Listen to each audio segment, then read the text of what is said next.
Hero की जन्म के समय वो राज परिवार में 13वां बेटा था, राजा के 13 बेटों में से एक। जब उसने आंखें खोलीं तो एक दयालु औरत उसे देख रही थी। हीरो सोचने लगा, ये मेरी माँ है या बस कोई नौकरानी। पर इससे पहले कि वो कुछ समझ पाता, एक बूढ़ा दाढ़ी वाला आदमी जो उसके पिता और राजा थे उसके पास आया। राजा ने उसे ऊपर से नीचे तक देखा और बोला, ये अपनी माँ जैसा लग रहा है। उसकी माँ तुरंत शर्मा गई और बोली, नहीं नहीं, इसकी आंखें और भौहें तो बिल्कुल राजा जैसी हैं। हीरो ने देखा कि वो अपना स्टैट देख सकता है, पर अभी कुछ भी समझ नहीं आ रहा था।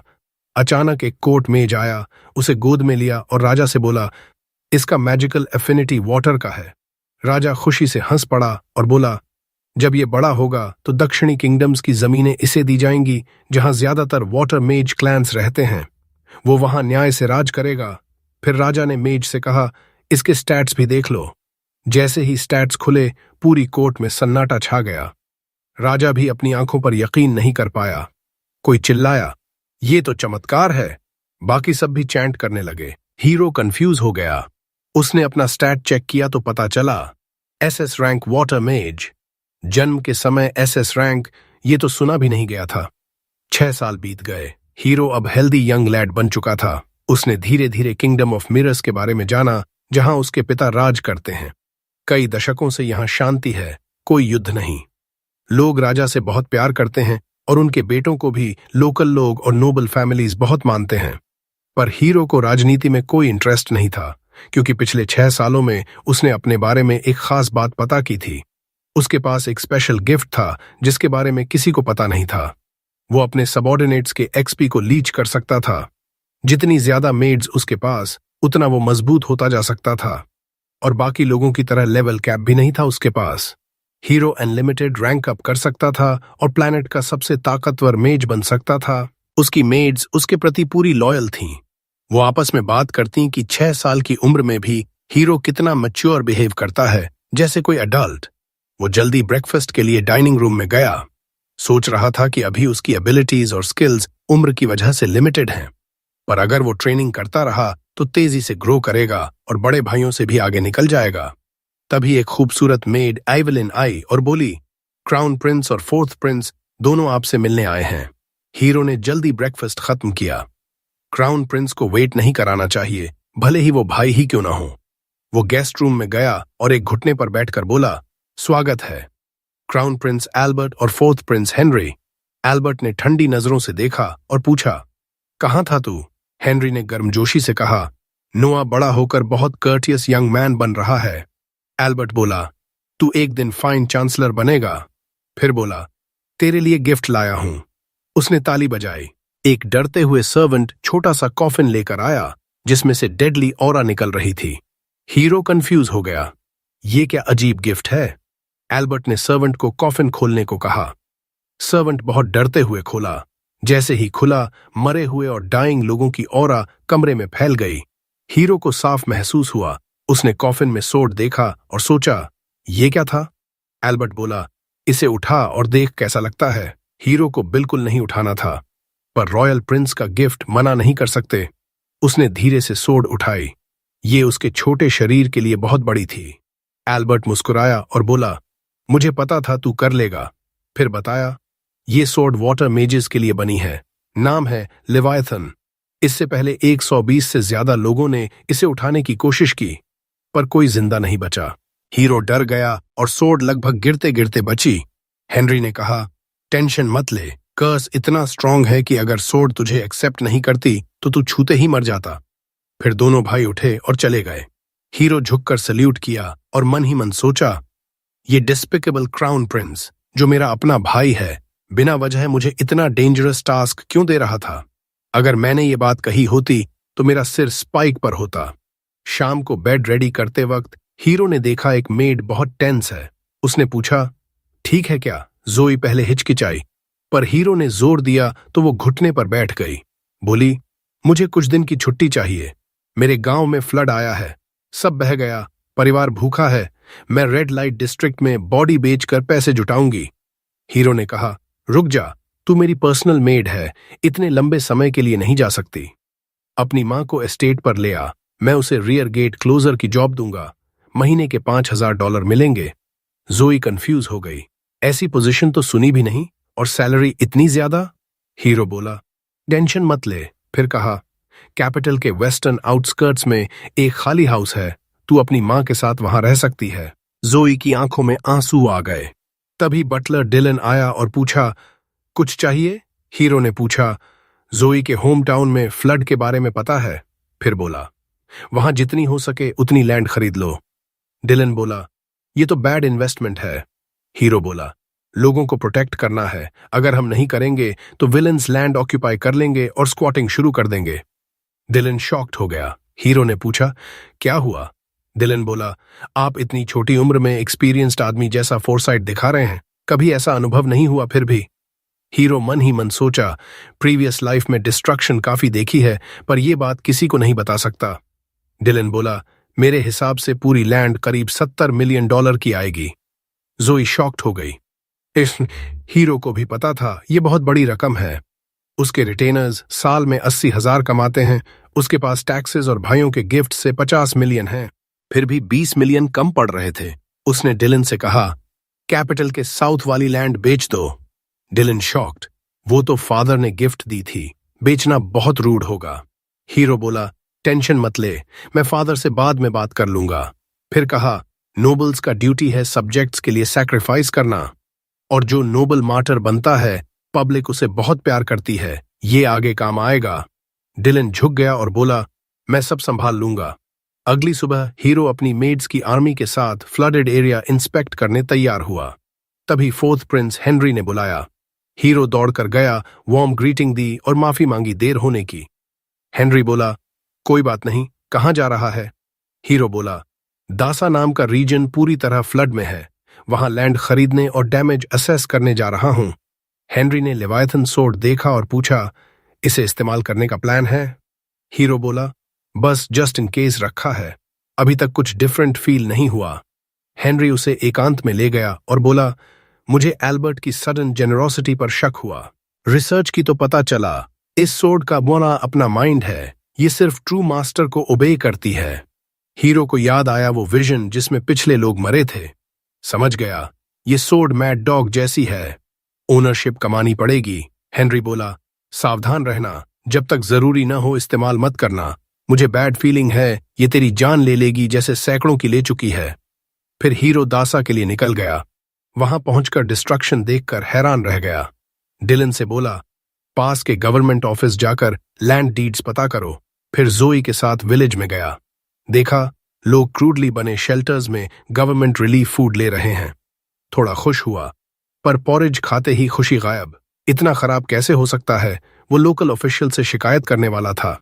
तभी लॉर्ड गाल इंस्पेक्शन के लिए आया।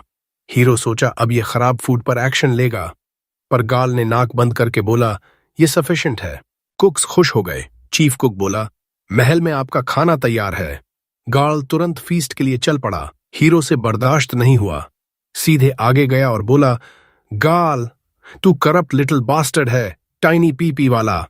गाल का ईगो हर्ट हुआ और उसने सोर्ड निकाल ली। हीरो ने तुरंत लेवायथन को कॉल किया। उम्मीद की सोर्ड उसे मार डालेगी। सोर्ड उड़कर आई।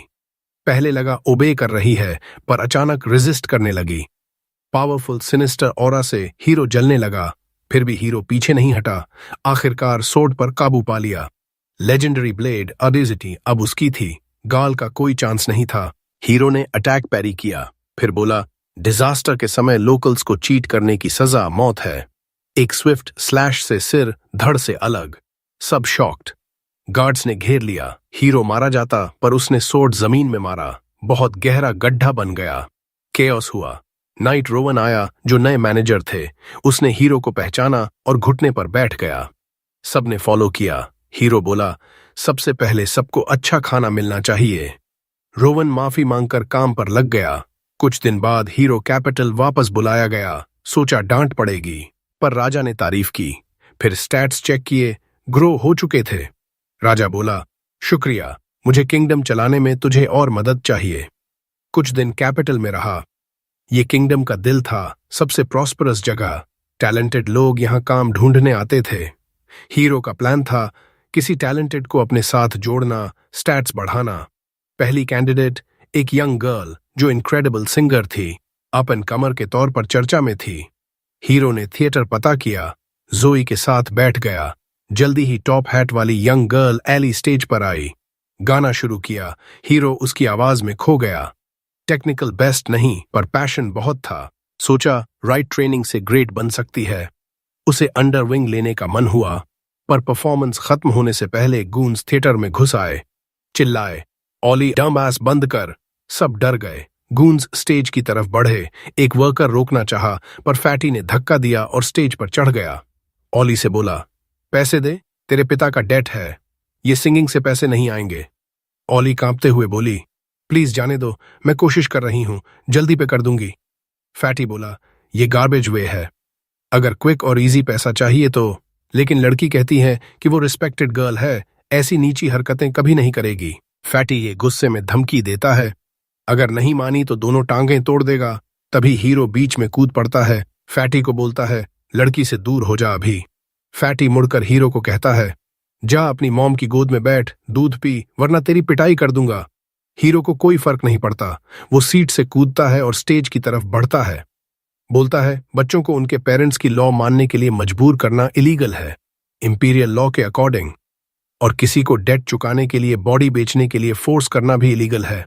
फैटी गुस्से में हीरो का कॉलर पकड़ता है, उसे हवा में उठा लेता है। कहता है, आज तेरा आखिरी दिन है धरती पर। लेकिन उसे पता नहीं किससे पंगा ले रहा है। हीरो बस उंगलियों की एक हल्की सी हरकत करता है और मेनेसिंग पर्पल ऑरा बनती है। तीनों गूंज जमीन पर गिर पड़ते हैं। हीरो सोर्ड निकालता है और फैटी की तरफ तान देता है। गूंज समझ जाते हैं कि अब केस हाथ से निकल गया है। वे पूंछ दबाकर भागने लगते हैं। जोई घायल वर्कर के पास जाती है और उसे उठाने में मदद करती है। हीरो वर्कर से कहता है, अगर ये लोग दोबारा आएं किसी को हरास करने तो मुझे भेज देना। जोई उसे बिजनेस कार्ड देती है। वर्कर हैरान हो जाता है, ये लड़का असल में इस किंगडम का प्रिंस है। हीरो को फैनफेयर से कोई मतलब नहीं।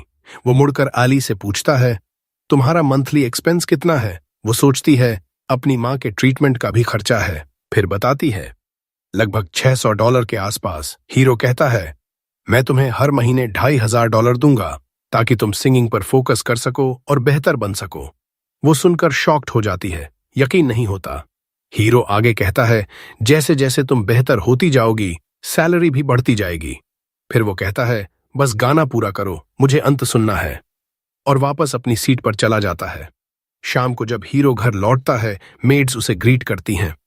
तभी वो देखता है, दोपहर के वे गूंज जमीन पर सिर झुकाए खड़े हैं, बेगिंग कर रहे हैं कि उन्हें ऑडियंस मिले, माफी मांगना चाहते हैं। हीरो समझ जाता है, अब इन्हें पता चल गया कि वो प्रिंस है। फिर भी वो इन्हें एंटरटेन नहीं करता। मेड से कहता है, इन्हें वापस भेज दो, प्रिंस के पास रैंडम लोगों से मिलने का टाइम नहीं है। तभी उसका बड़ा भाई हेनरी आता है।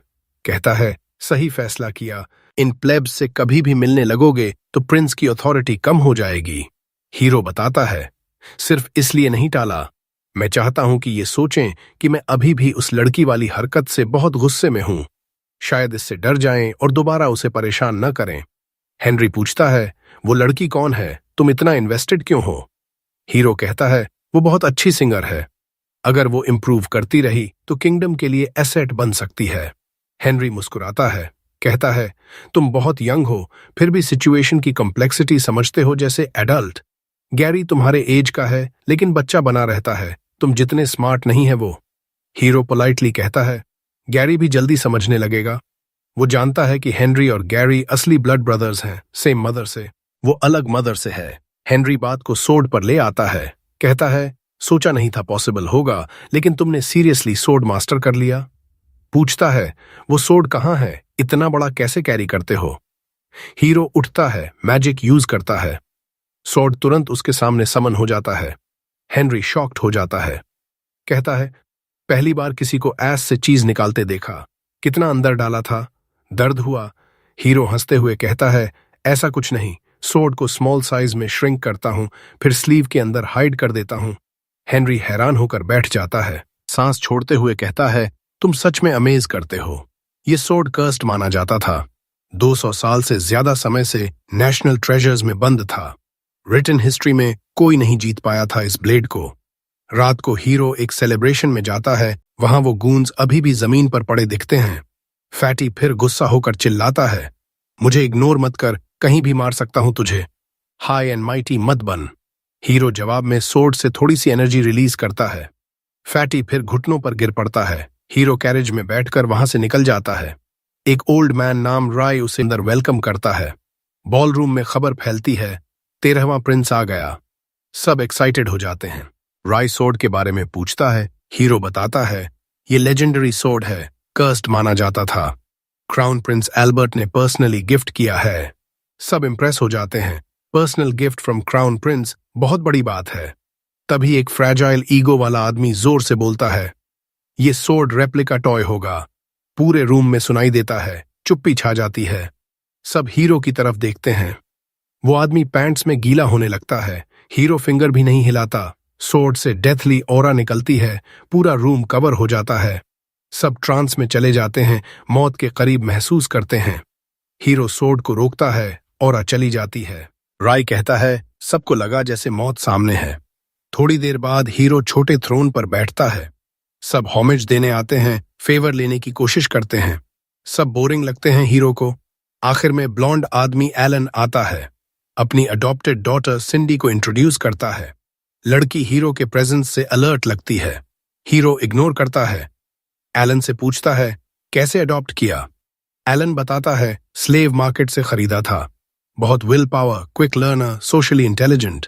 कोई अपना बच्चा नहीं था तो अडॉप्ट कर लिया। हीरो मुस्कुराता है, कहता है, ऐसी स्टोरीज पसंद है मुझे। दोनों को मैंशन पर इनवाइट करता है और बात करने को। एलन खुश हो जाता है। हीरो बाद में रे को बताता है, मैंने इन्हें इसलिए एक्नॉलेज किया क्योंकि सिंडी मेरी पावर के बारे में अवेयर है। डेमोन्स्ट्रेशन के लिए थोड़ी एनर्जी रिलीज करता है। सिंडी तुरंत मुड़कर चेक करती है, अटैक तो नहीं आ रहा। कुछ दिन बीतते हैं। हीरो मार्केट में स्ट्रोल कर रहा होता है। 8th प्रिंस ऑस्कर मिलता है। दोनों साथ मार्केट घूमते हैं, इंटरेस्टिंग चीजें देखते हैं। एक ग्रिमोयर दिखता है। जैसे ही हीरो उठाता है, उसका एक स्टैट S रैंक हो जाता है। इंटरेस्टेड होकर खरीद लेता है। सॉर्ड रिएक्ट करता है। ऑस्कर पहचानता है, पुराना मैजिकल टोम है। अचानक किताब खुलती है। ह्यूज मॉन्स्टर बाहर निकलता है। ऑस्कर हीरो को सेफ्टी में जाने को कहता है। हीरो सोर्ड निकालकर डीमन के सामने खड़ा हो जाता है। पहली बार स्लाइस फेल हो जाता है। फिर एक्स्ट्रा मैजिक यूज करता है, अपवर्ड्स एम करता है, मॉन्स्टर डिस्ट्रॉय हो जाता है। ऑस्कर सोचता है, मेरा छोटा भाई कितना स्ट्रांग है। शॉपकीपर दौड़कर आता है, बो करता है। अपनी शॉप का एक आइटम दिखाता है, मैजिकल रिंग। कहता है, ये रिंग किसी को ओनर नहीं माना अब तक। हीरो थंब में पहनता है। मैजिक एक्टिवेट होती है। पूरा बॉडी ब्यूटीफुल आर्मर से कवर हो जाता है। Shopkeeper shocked. हीरो को पसंद आता है, तुरंत खरीद लेता है। ऑस्कर कहता है, गिफ्ट है मेरा, मत पे करो। फिर हीरो थिएटर जाता है आली को देखने। कैरेज से उतरते ही फैटी सोर्ड से अटैक करता है। हीरो रिंग का शील्ड यूज करके ब्लॉक कर लेता है। कैरेज ड्राइवर फैटी को सबड्यू करके पकड़ लेता है। हीरो इग्नोर करता है, ऑडिटोरियम में जाता है। वहां 2 ड्रंक मैन आली के ऊपर लड़ रहे हैं। हीरो मैजिक से उनके क्लोथ्स डिस्ट्रॉय कर देता है। वे नेकेड भाग जाते हैं। हीरो ओनर को बुलाता है। सिक्योरिटी की कमी पर डिसअपॉइंट बताता है। पूरी थिएटर खरीदने का ऑफर देता है। ओनर हेजिटेट करता है। $1,00,000 निकालती है। ओनर तुरंत बेच देता है। जोई थैंक्स करती है, डेट रिपे नहीं कर पाएगी। हीरो कहता है, सिंगिंग पर फोकस करो, एक दिन किंग के सामने गाना है तुम्हें। फिर बैठ जाता है। आली उसके लिए स्पेशल सॉन्ग गाती है। अगले दिन मेड्स हीरो को रेडी करती हैं। अपॉइंटमेंट है, डेड नाम का गवर्नर मिलने आया है। हॉल जॉय रीजन का गवर्नर हीरो के डोमेन में। हीरो उसे बुलवाता है। डेड नील करके फॉर्मल स्पीच शुरू करता है। हीरो स्किप करने को कहता है, बैठने को बोलता है। पूछता है, पहले मिले थे ना 2.5 साल पहले? डेड हाँ कहता है। हीरो पूछता है, जॉब कैसी चल रही है? फ्लड के बाद सिचुएशन? डेड का चेहरा ग्लूमी हो जाता है। हीरो समझ जाता है, हालत अच्छी नहीं। हॉल जॉय एम्पायर का मेजर फूड ग्रेन एरिया है, लेकिन फ्लड प्रोन है। एम्परर ने वाटर मेज बैकग्राउंड वाले डेड को इसलिए गवर्नर बनाया था। हीरो प्रॉब्लम्स पूछता है। डेड बताता है, फंडिंग नहीं है, बिना पैसे के कुछ नहीं हो सकता। हीरो हैरान, इंपीरियल ऑर्डर था फंड्स इश्यू करने का। डेड कहता है, होम मिनिस्ट्री फंड्स रोक रहा है, एक्सक्यूजेस बनाता है। हीरो समझता है, डेड को साथ लेकर फाइनेंस मिनिस्टर मैवरिक के पास जाता है। मैवरिक जूसी स्टेक खा रहा है। हीरो सीधा पूछता है, हॉलजॉय को रीबिल्ड के पैसे क्यों नहीं दे रहे? मैवरिक रीजन बताने लगता है। हीरो वॉर्न करता है, अगर बोला कि बच्चा नहीं समझेगा तो स्टेक तेरी गांड से खिला दूंगा। मैवरिक अनॉयड लेकिन प्रिंस से नहीं बोल पाता। बताता है, एम्परर ने फ्लड की वजह से टैक्स एग्जेम्प्ट कर दिया था साल भर। सेव्ड मनी से रीबिल्ड कर लो। हीरो उसे कॉल आउट करता है। टैक्स इसलिए एग्जेम्प्ट किया क्योंकि उनके पास पैसे नहीं थे। फिर पूछता है, हॉलजॉय के लोगों के पास पैसे हैं क्या? मुझे अंडर एस्टिमेट कर रहे हो क्योंकि मैं किड हूं। मैवरिक घबरा जाता है। स्टोरी चेंज करता है। अभी मिनिस्ट्री के पास पैसा नहीं, एम्परर के लिए समर रिट्रीट बना रहे हैं। ग्रैंड होना चाहिए, पूरा सिटी बन रहा है लग्जरी के लिए। डेड सोचता है, अब एम्परर का नाम आया, कुछ नहीं कह सकते, लेकिन हीरो एम्परर का बेटा है। हीरो बोलता है, एम्परर का डिसरिस्पेक्ट कर रहे हो, वो लग्जरियस विला चाहेगा जबकि लोग स्ट्रगल कर रहे हैं। मैवरिक घुटनों पर गिरता है, कहता है, मिसअंडरस्टैंडिंग है। तुरंत फंड्स डिस्ट्रीब्यूट करवाता हूं। सर्वेंट्स को ऑर्डर देता है। हीरो चाय पीते हुए काम बैठता है। डेड नेगोशिएशन से इम्प्रेस्ड हो जाता है। हीरो की स्किल्स देखकर वो बहुत तारीफ करने लगता है। कहता है कि तुम्हारे पास कमाल की स्किल्स हैं, तुमने एक पुराने चालबाज को आसानी से पकड़ लिया। फिर माफी मांगता है कि वो तुम्हें इस्तेमाल करके पैसे निकालने की कोशिश कर रहा था। जमीन पर गिरकर ग्राल को प्रणाम करता है। हीरो को भी समझ आ जाता है कि डेड बस प्रिंस होने की वजह से मंत्री पर दबाव डालकर पैसे लेना चाहता था, लेकिन हीरो को कोई फर्क नहीं पड़ता क्योंकि वो लोगों की मदद तो करता ही। फंड्स मिलते ही डेड तुरंत अपने टेरिटरी को दोबारा बनाने के लिए निकल जाता है। तभी पैलेस से मैसेंजर आता है, एम्परर ने हीरो को बहुत जरूरी बुलाया है। हीरो बिना टाइम वेस्ट किए पैलेस पहुंच जाता है। अपने डैड को देखता है जो कबूतरों को खिला रहे हैं मन शांत करने के लिए। एम्परर बात शुरू करते हैं, तुमने उस लालची फाइनेंस मिनिस्टर को पूरी तरह हरा दिया अपनी बुद्धि से। हीरो हैरान रह जाता है कि डैड को ये सब कैसे पता चल गया जो अभी अभी हुआ था। उसके मन में सवाल इतने जोर से उठ रहे हैं कि एम्परर पहले ही समझ जाते हैं। कहते हैं, जानकारी सबसे बड़ी हथियार है बेटा, इसे हमेशा चमकदार रखना।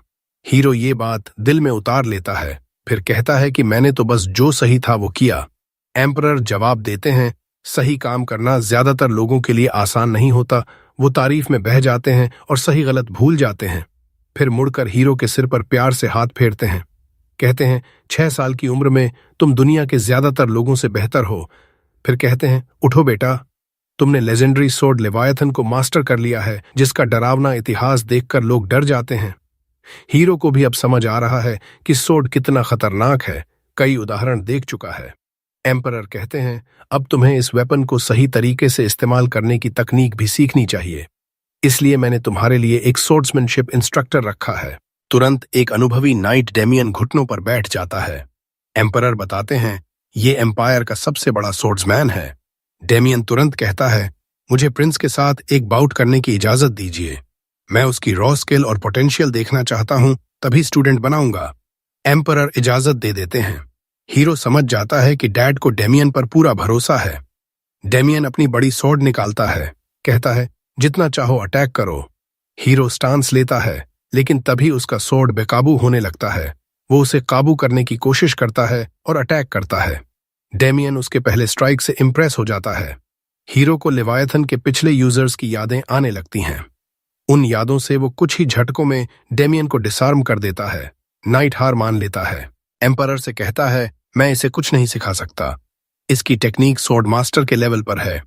एम्परर गर्व से हंसते हैं, फिर हीरो को रिवॉर्ड देते हैं। इस साल के नाइट सिलेक्शन एग्जाम का हेड जज तुम बनोगे।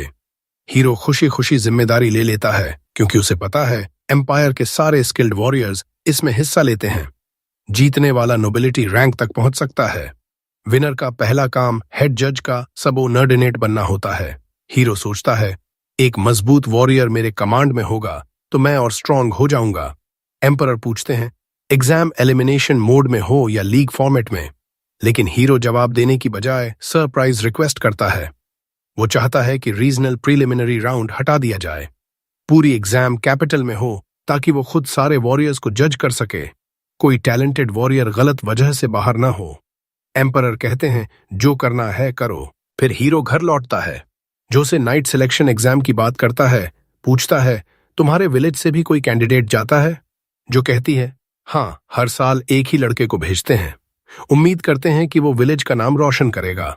हीरो बताता है, इस बार प्रीलिम्स नहीं है तो तुम ज्यादा लोग भेज सकते हो। लेकिन जो शर्माते हुए कहती है, टैलेंट की कमी नहीं, पर एक ही लड़के को भेज पाते हैं क्योंकि कैपिटल में सब कुछ बहुत महंगा है, खाना, रहना। गोफंडमी भी खोलते हैं, फिर भी पैसे नहीं जुट पाते। हीरो फैसला करता है, मैं सारे पार्टिसिपेंट्स का खर्चा उठाऊंगा ताकि कोई टैलेंटेड वॉरियर लड़ने से पहले ही बाहर ना हो। तुरंत डायलन को बुलाता है, कहता है, कैपिटल में जितने भी खाली घर हैं सब खरीद लो, अगर जगह कम पड़े तो डॉर्मेट्री बनवा दो। खाने का इंतजाम करने के लिए सारे मर्चेंट से बात करो। खुद हीरो अलान से मिलने जाता है। अलान डिस्काउंट देकर एस्टीमेट देता है। हीरो समझ जाता है कि ये डिस्काउंट इतना बड़ा है कि अलान को नुकसान होगा। पूछता है, ऐसा क्यों? अलान कहता है, 13वें प्रिंस की रिक्वेस्ट को कोई मना नहीं कर सकता। हीरो कहता है, ये फ्लैटरी मेरे पर नहीं चलेगी, कोई मर्चेंट बिना वजह पैसे नहीं गनवाता। अलान हैरान होता है कि हीरो ने उसका इरादा पकड़ लिया। बताता है, उसी दिन पैलेस में सर्वेंट सिलेक्शन एग्जाम भी होता है। वो जानना चाहता है कि वहां किस तरह के लोग चुने जाते हैं। हीरो तुरंत समझ जाता है, अलान किसी लड़की को पैलेस में भेजना चाहता है ताकि वो नई नई खबरें दे सके, और अगर किंग उस लड़की का शुगर डैडी बन जाए तो अलान को मोटा प्रॉफिट होगा। अलान घबरा जाता है, कहता है, ये बात उस गिफ्ट से अलग है जो मैंने तुम्हारे मैंशन में भेजा था। हीरो इम्प्रेस होता है, कहता है, अगर लड़की मुझे पसंद आएगी तो मैं उसे पैलेस में रेकमेंड कर दूंगा, लेकिन मेरी डिमांड पूरी करनी होगी। अलान बहुत खुश होता है, कहता है, मैं ऐसी लड़की चुनूंगा जो तुम्हारी हर डिमांड पूरी करे। फिर घुटनों पर बैठकर कहता है, एक आम मर्चेंट को प्रिंस का इतना सम्मान मिलना, मैं अपनी दुकानों पर 13वें प्रिंस का क्रेस्ट लगाना चाहता हूं। हीरो खुश होता है लेकिन चेतावनी देता है, बेवफाई कभी माफ नहीं करूंगा। घर लौटता है, देखता है कि अलान को सबऑर्डिनेट बनाने से उसके स्टैट्स बढ़ गए हैं, लेकिन तभी एक स्टैट गिरने लगता है। वाटर एट्रीब्यूट का एसएस रैंक साधारण रैंक हो जाता है। हीरो को चिंता होती है, अलमरिया में कुछ गड़बड़ हुई है। तुरंत जो को कहता है, पैलेस चलो, एम्परर से मिलना है। कुछ मिनट बाद वो एम्परर के सामने होता है। बताता है, अलमरिया में कुछ बुरा हुआ है। एम्परर की आवाज से हीरो समझ जाता है, उन्हें पहले से पता था। एम्परर कहते हैं, मुझे शक था लेकिन प्रूफ नहीं था। तभी एक सर्वेंट आकर कान में कुछ फुसफुसाता है। एम्परर कंफर्म करते हैं, कहते हैं, अलमरिया में रिबेलियन हो गई है। पूछते हैं, तुम्हें कितनी बड़ी लग रही है? हीरो सोचता है, सिर्फ एक स्किल गिरी है तो बहुत बड़ी नहीं होगी। एम्परर कहते हैं, करीब 5000 रिबेल्स दिखे हैं। पूछते हैं, क्या तुम खुद इसे दबाने का प्लान बनाओगे? हीरो कहता है, अभी मुमकिन नहीं, मैं छोटा हूं, कम्बैट का एक्सपीरियंस नहीं है। सिपाही मेरी बात पूरी तरह मानेंगे या नहीं पता नहीं, बेहतर होगा कोई और प्रिंस जाए। एम्परर हीरो की समझदारी से हैरान होते हैं। कहते हैं, ठीक है, तुम्हारी बात मानता हूं, किसे भेजना चाहते हो? हीरो कहता है, हेनरी सबसे अच्छा ऑप्शन है, मुझे उस पर भरोसा है। एम्परर हेनरी को हीरो के साथ रिबेल्स को दबाने भेज देते हैं। हेनरी पूछता है, क्या तुम सच में ग्लोरी किसी और को देना चाहते हो? बैटलफील्ड में मेरिट बहुत काम आता है आगे चलकर। हीरो कहता है, मुझे अभी एक्सपीरियंस चाहिए, मेरी गलत लीडरशिप से सिपाहियों की जान नहीं जानी चाहिए। तभी उसका सोर्ड हॉस्टिलिटी महसूस करता है। हीरो तुरंत गाड़ी रुकवाता है, समझ जाता है कुछ दुश्मन मेरी जान लेने आए हैं। वो भाई पर भरोसा करने की बजाय खुद सामना करने का फैसला करता है। गाड़ी से कूद जाता है, रास्ते के सारे टॉर्च बुझ जाते हैं। अगले ही पल जमीन से पानी के खंभे उठते हैं, हर तरफ से अटैक करने के लिए। हीरो लेवायथन को शील्ड में बदलकर सब ब्लॉक कर देता है। समझ जाता है ये अलमरिया के वाटर यूज करने वाले रिबेल्स हैं। कुछ ही देर में स्किल्ड सोर्ड प्ले से सबको नीचे गिरा देता है। हेनरी इम्प्रेस होकर कहता है, इनसे पूछताछ अच्छी होती। हीरो कहता है, अभी भी हो सकती है, मैंने इन्हें मारा नहीं, सिर्फ सोर्ड की ऑरा से बेहोश किया है। हेनरी फिर से इम्प्रेस होता है, कहता है, सुना था रिबेल्स के पास ज्यादातर कैवलरी मैन हैं, इसीलिए असैसिन्स की उम्मीद नहीं थी। ये बात सुनकर हीरो को कुछ गड़बड़ लगती है। अलमरिया में अच्छे वॉर हॉर्स नहीं हैं। अगले दिन अलान के पास जाता है। टॉप सीक्रेट बताता है, अलमरिया में रिबेलियन हो गई है। अलान को $10,000 देता है। कहता है, मार्केट में जितना भी हॉर्स फीड है सब खरीद लो। रिबेल्स ने हॉर्स कहीं और से खरीदे हैं, उन्हें फीड पास के मार्केट से ही लेना पड़ेगा, अगर फीड नहीं मिला तो उनकी हॉर्स कमजोर हो जाएंगी। थोड़ी देर बाद एम्परर बुलाते हैं, बताते हैं असैसिन्स से पूछताछ हुई।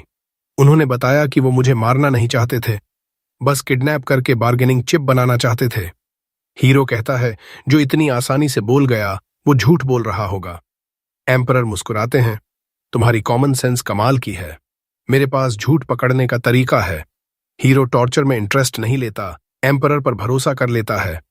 एम्परर तारीफ करते हैं, तुमने रिबेल्स को इतनी जल्दी डील कर दिया, अगर तुम पकड़े जाते तो मुश्किल हो जाती। और हॉर्स पर फोकस करने का आइडिया भी कमाल का था।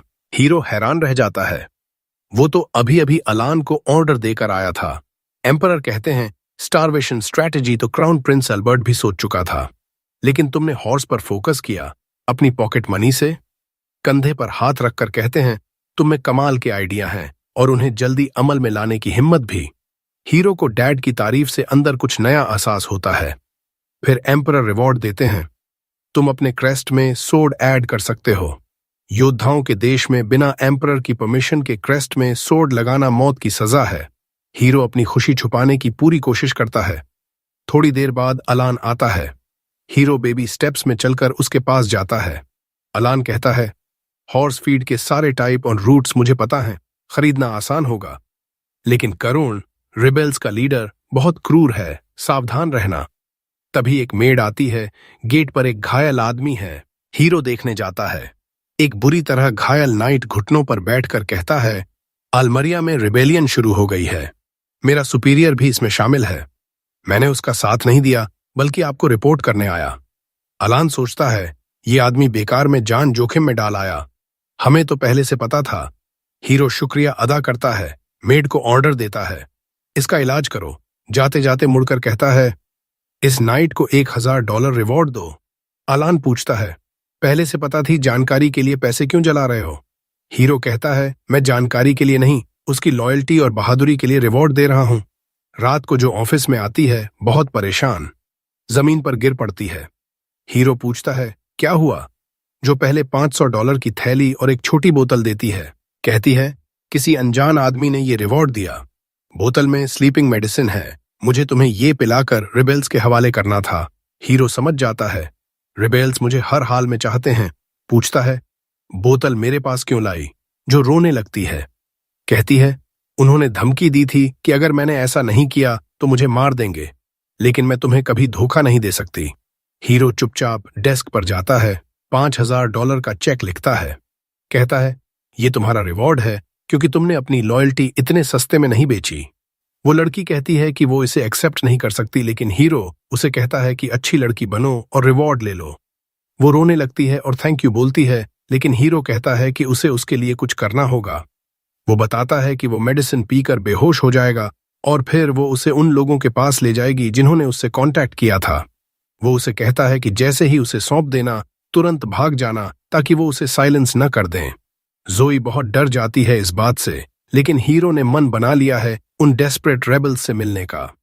कुछ घंटों बाद हीरो कहीं सुनसान जगह पर जागता है। वो सुनता है कि किडनैपर्स बात कर रहे हैं कि उसे किल करना लास्ट रिजॉर्ट है, कारून के ऑर्डर्स के मुताबिक उसे सेफ रखना है।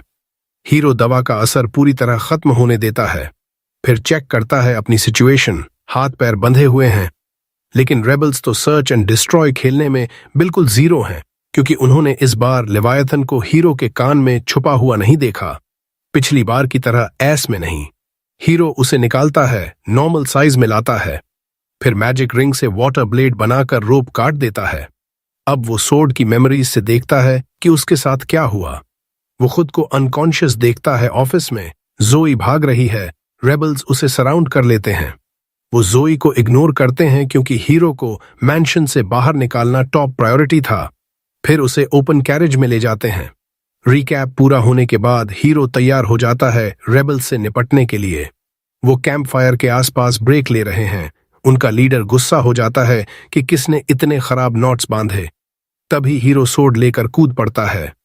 बैंडिट्स उसे अंडर एस्टिमेट करते हैं और कहते हैं अच्छे से सरेंडर कर दो, इस बार तुम्हारा ब्रदर यहां नहीं है प्रोटेक्ट करने के लिए।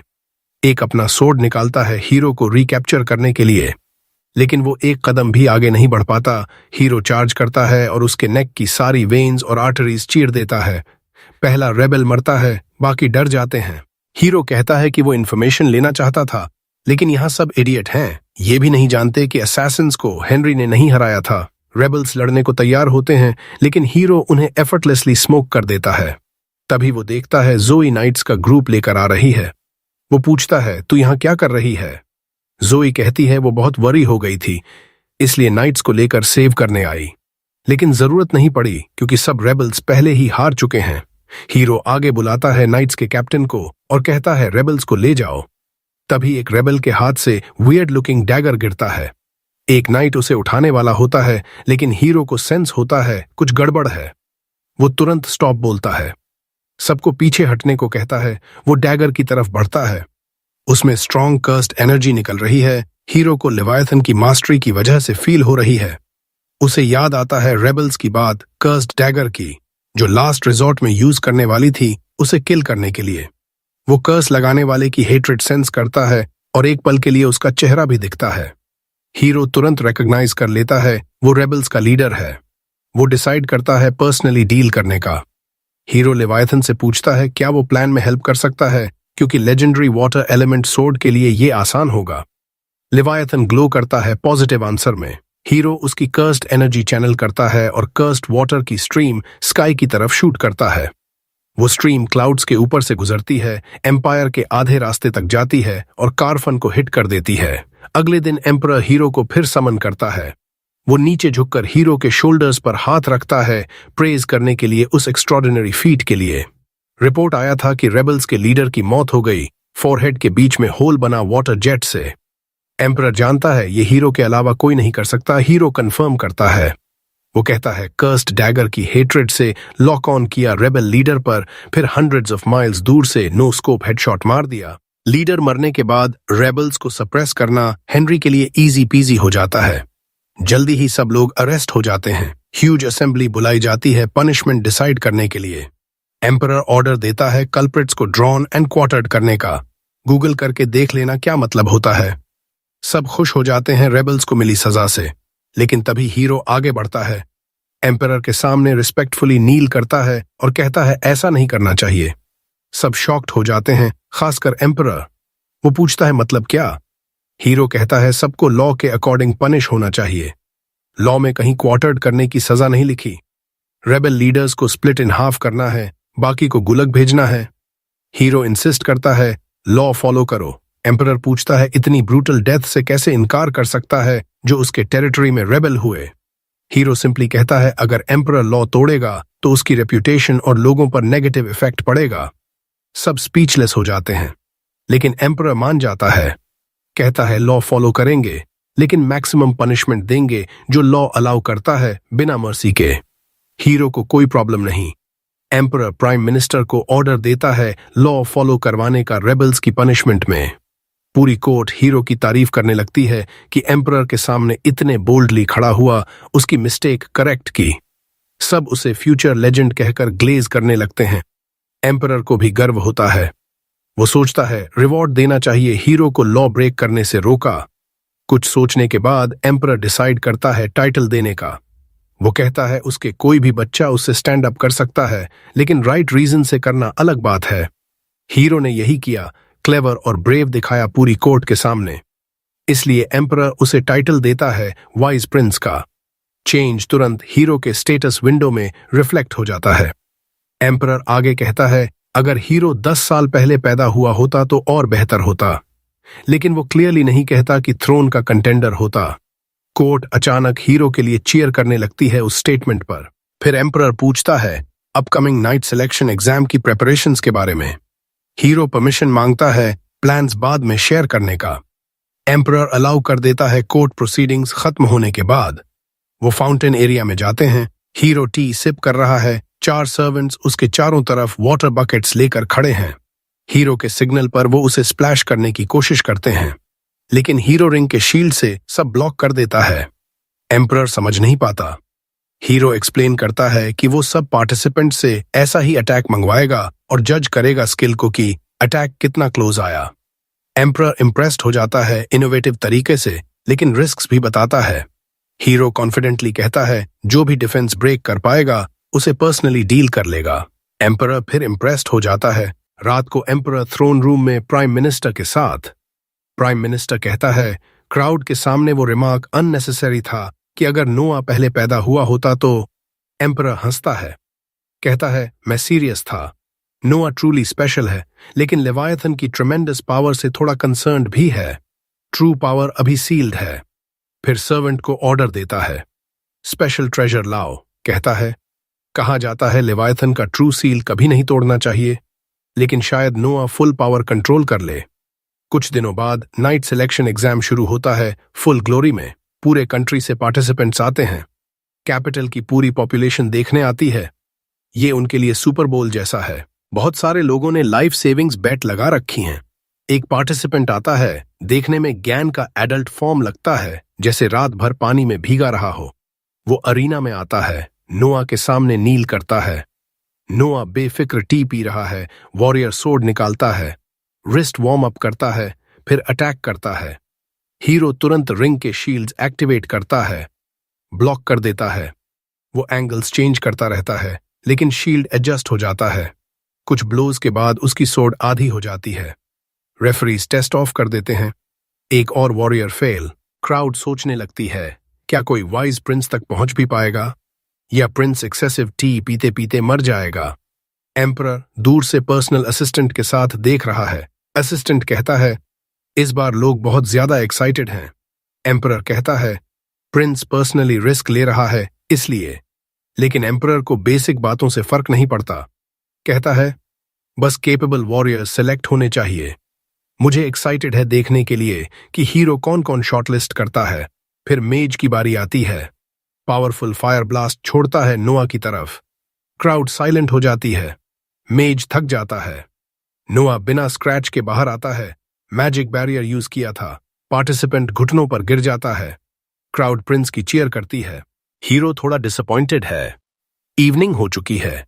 1 साल के ब्रिटिश हाउस होल्ड से ज्यादा टी पी चुका है, लेकिन कोई नोटवर्दी पार्टिसिपेंट नहीं। तभी रेफरी अनाउंस करता है आज का लास्ट पार्टिसिपेंट। एक ब्लॉन्ड बैडी रेड आइज वाली अरीना पर चढ़ती है। एंग्शियस लग रही है, आउट ऑफ ब्रेथ, लेकिन सोर्ड ड्रॉ करते ही एटीट्यूड चेंज हो जाता है। वो डैश करती है नोआ पर अटैक करने। हीरो शील्ड समन करता है। इस बार लड़की का अटैक शील्ड के थ्रू जाता है। वो पुश करती रहती है। शील्ड शैटर हो जाता है। सोर्ड हीरो के चेस्ट में लग जाती है। क्राउड जोर से गास्प करती है। नाइट्स तुरंत लड़की को डिटेन करते हैं। सोचते हैं प्रिंस को इंजरी दी, सिवियर पनिशमेंट मिलेगा, लेकिन हीरो उठता है, कहता है उसे छोड़ दो। लड़की अपना नाम बताती है, शर्ली ग्रांट्स। हीरो कहता है तू पास हो गई। सब स्टन्ड, खासकर शर्ली को यकीन नहीं होता प्रिंस उसे फॉरगिव कर रहा है, जबकि उसने स्टैब किया। बाद में हीरो शर्ली को अपने रूम में बुलाता है, कहता है तेरा आर्मर बहुत नाइस लग रहा है। वो थैंक यू कहती है, बताती है फैमिली में जनरेशन से पास डाउन है।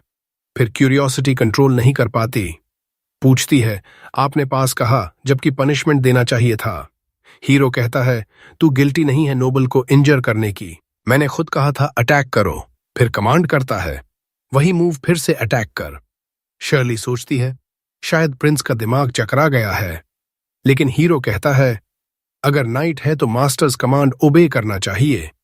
वो तुरंत स्टांस लेती है, अटैक करती है। हीरो शील्ड समन करता है। इस बार अटैक पियर्स नहीं कर पाती।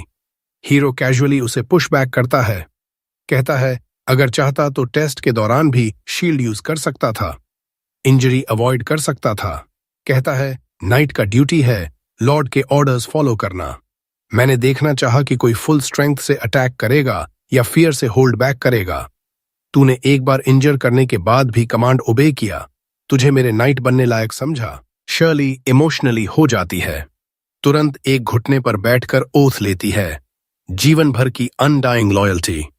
हीरो खुश होता है। ऐसा ओथ ऑफिशियल नहीं माना जाता, लेकिन कैरेक्टर वाली नाइट से बहुत मायने रखता है। तभी जोई डॉक्टर को लेकर आती है। डॉक्टर वूंड चेक करता है, कहता है बस स्क्रैच है, तुरंत हील कर देता है। शर्ली शॉक्ड, कहती है हमारे विलेज में डॉक्टर्स नहीं हैं, कभी प्रॉपर टेक्निक से हील होते नहीं देखा। हीरो क्यूरियस होकर पूछता है जो अफोर्ड नहीं कर पाते वो क्या करते हैं। शर्ली कहती है विलेज एल्डर से प्रे करवाते हैं या एक्सरसाइज करवाते हैं डिजीजेस को। बॉल डॉक्टर कमेंट करता है, पुअर और अनकल्चर्ड लोगों में कॉमन है। हीरो पूछता है, डॉक्टर बनने का क्विकेस्ट वे अप्रेंटिस बनना है। डॉक्टर हाँ कहता है। हीरो तुरंत शर्ली को फर्स्ट जॉब देता है। कहता है, अपने विलेज से स्मार्टेस्ट और हार्ड वर्किंग लोग लाओ, डॉक्टर उन्हें अप्रेंटिसेस बनाएगा। डॉक्टर बिना हेजिटेशन अग्री करता है। शर्ली अस्टाउंडेड बो करके थैंक यू कहती है। हीरो कहता है, नाइट की प्रॉपर एटिकेट्स सीखो, कोई नाइट ऐसे नहीं बाउ करता। अगली सुबह शर्ली नोआ के मैंशन में अपने रूम में जागती है। Get ready with me session देती है। ग्रेट एक्साइटमेंट से काम पर निकलती है। रास्ते में जोई से मिलती है। जोई पूछती है, अच्छे से सोई? शर्ली कहती है, रूम बहुत नाइस था लेकिन ज्यादा नींद नहीं आई। दोनों स्मॉल टॉक करती हुई चलती हैं। तभी कुछ मेड्स गॉसिप और गिगल कर रही हैं। जोई पूछती है, क्या हो रहा है? मेड्स कहती हैं, अपना फेवरेट पास टाइम कर रहे हैं, गेस कर रहे हैं कि हीरो किस तरह की गर्ल से मैरी करेगा। शर्ली शॉक्ड कहती है, हीरो अब भी सिर्फ 6 साल का है। मेड्स कहती हैं, ज्यादातर प्रिंसेस की शादी बचपन में ही फिक्स हो जाती है। एम्पायर में लड़कियां 15 साल की उम्र से पहले शादी कर लेती हैं।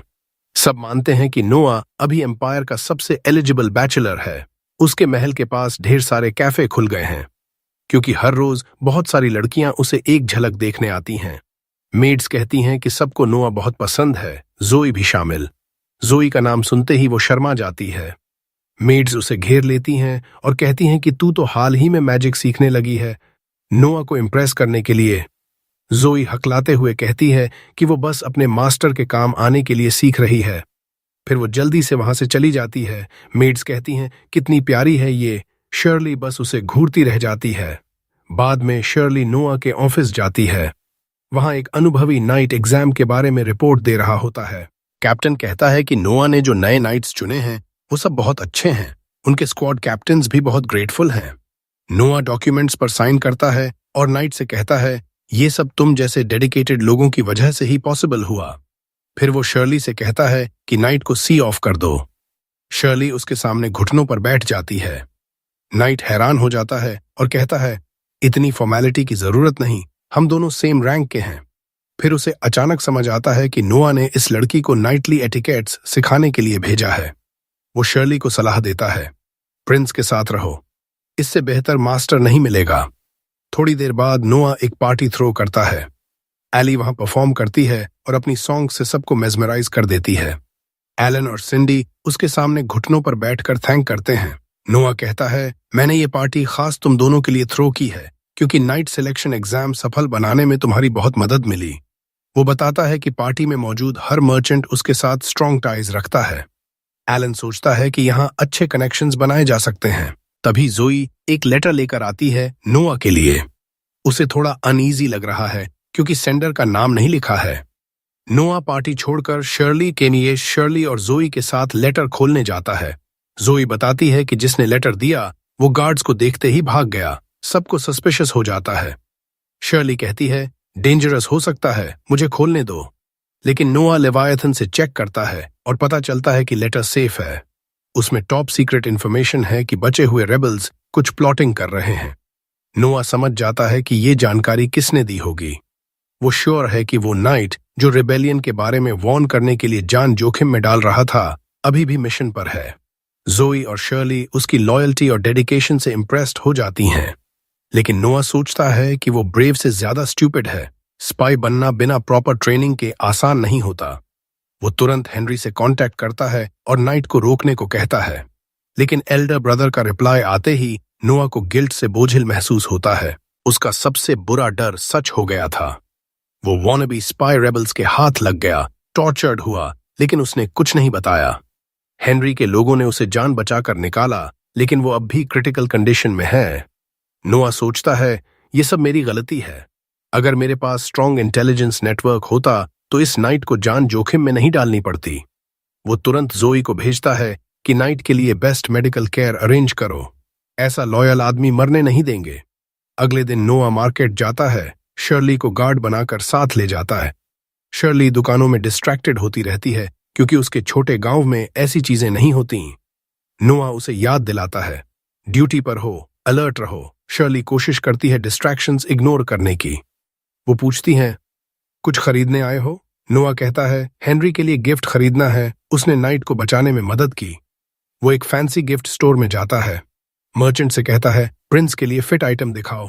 मर्चेंट रेयर ज्वेलरी और वैल्यूएबल आइटम्स लाता है। शर्ली के मुंह से जॉ ड्रॉप हो जाता है, लेकिन नोआ को इंटरेस्ट नहीं। उसे एक क्लॉथ से ढका आइटम दिखता है। वो कहता है, वो दिखाओ। मर्चेंट क्लॉथ हटाता है तो एक beautiful glass statue of the goddess सामने आती है। नोआ उसकी ब्यूटी से एन्चांटेड हो जाता है। वो पूछता है, ग्लास से इतना इंट्रिकेट डिजाइन पॉसिबल है? मर्चेंट बताता है, ये लेजेंडरी क्राफ्ट्समैन का काम है जो बहुत पहले मर चुका है। उसके साथ ही डिटेल्ड ग्लास स्कल्पचर्स बनाने की कला खत्म हो गई। दुनिया में सिर्फ 2 ऐसी स्टैच्यूज हैं। नोआ तुरंत उसे हेनरी के लिए खरीद लेता है। मर्चेंट को $10,000 प्लस बोनस देता है। तभी 8th प्रिंस ऑस्कर वहां आ पहुंचता है। वो नोआ को देखकर सरप्राइज्ड होता है। फिर उसकी नजर ग्लास स्टैच्यू पर पड़ती है। वो तुरंत रिकॉग्नाइज कर लेता है और कहता है, कभी नहीं सोचा था मर्चेंट दूसरी वाली ढूंढ लेगा। नोआ पूछता है, पहली वाली कहाँ है? ऑस्कर कहता है, मेरे पास है। नोआ ये सुनते ही स्टैच्यू पकड़ता है और जमीन पर पटक देता है। सब हैरान रह जाते हैं। वो मर्चेंट से कहता है, रिलैक्स, पेमेंट मिलेगा प्लस क्लीनिंग का एक्स्ट्रा पैसा। 2 कॉपीज होने और सिंगल पीस होने में बहुत फर्क है। मैं सिंगल पीस बनाना चाहता हूं।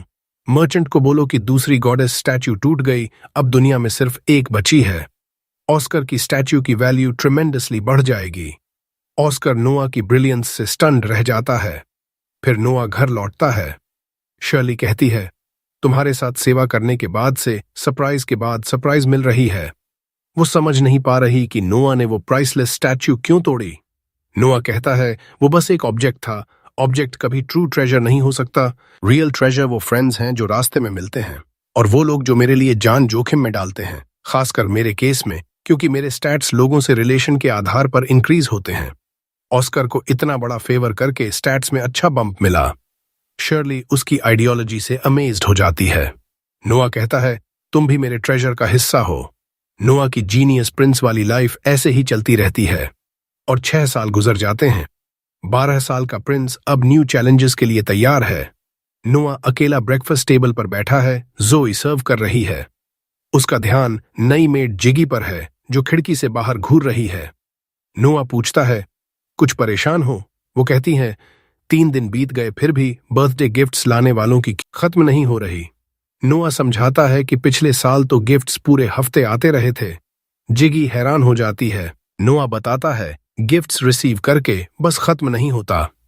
हर गिफ्ट और सेंडर की लिस्ट बनानी पड़ती है। वो आसान काम नहीं। इसीलिए ट्रस्टेड मेड एवलिन ये जॉब संभालती है। उसी की वजह से मैं रिलैक्स रहता हूं। ब्रेकफास्ट खत्म करके नोआ मिनिस्ट्री ऑफ मिलिट्री अफेयर्स के हेडक्वार्टर्स जाता है। एम्परर ने पर्सनली उसे वहां असाइन किया है। वहां 4th प्रिंस हेनरी के रूम में पहुंचता है। हेनरी और एक नाइट नोआ का स्वागत करते हैं। बिजनेस से पहले हेनरी बताता है, इंपीरियल ऑर्डर आया है। नाइट कैप्टन रियस की कमांड में आर्मी सदर्न पार्ट्स में रिबेलियन दबाने भेजनी है।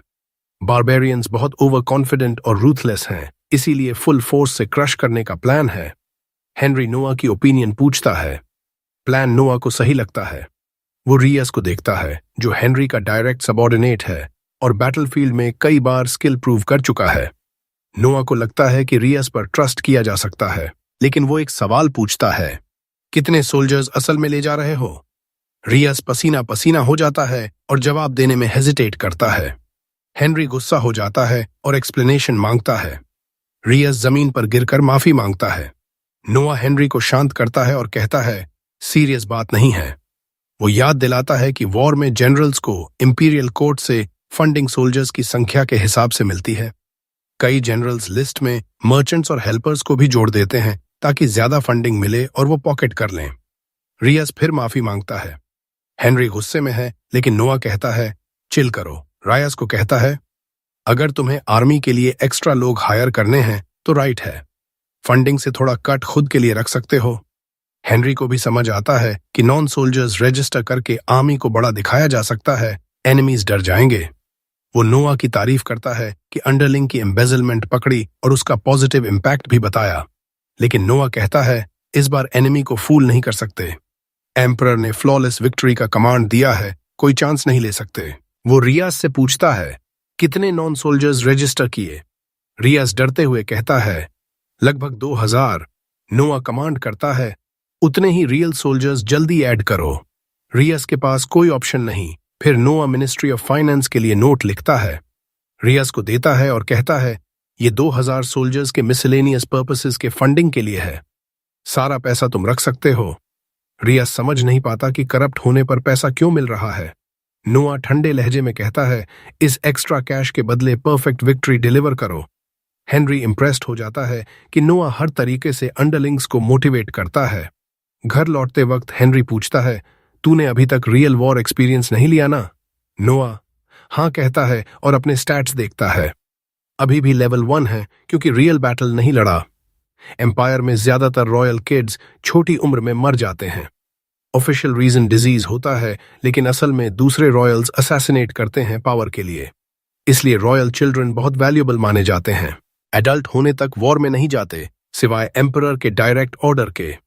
हेनरी कहता है, तू 12 का हो गया है, रियल कॉम्बैट का एक्सपीरियंस ले ले। नोआ कहता है, एम्परर कमांड करते ही बैटलफील्ड पर पहुंच जाऊंगा। हेनरी कहता है, डिफिकल्टी नहीं होगी क्योंकि लेजेंडरी मैजिक सोर्ड है तेरे पास। तभी हेनरी की कैरेज अचानक रुक जाती है। एक लड़की उसके सामने से भागती हुई आती है और मदद मांगती है। पीछे से बच्चे निकलते हैं और थग्स उन्हें पकड़कर एप्स्टीन आइलैंड शिप करने की कोशिश कर रहे हैं। नोआ बाहर निकलता है और स्टॉप करने को कहता है। थग्स को पता नहीं कौन है। वो कहते हैं, जा अपनी मॉमी का दूध पी। नोआ उनके वीक इंसल्ट से अफेक्टेड नहीं होता। उनसे रजिस्ट्रेशन नंबर मांगता है क्योंकि अनरजिस्टर्ड स्लेव ट्रेडिंग इलीगल है एम्पायर में। थग्स वायलेंस पर उतर आते हैं।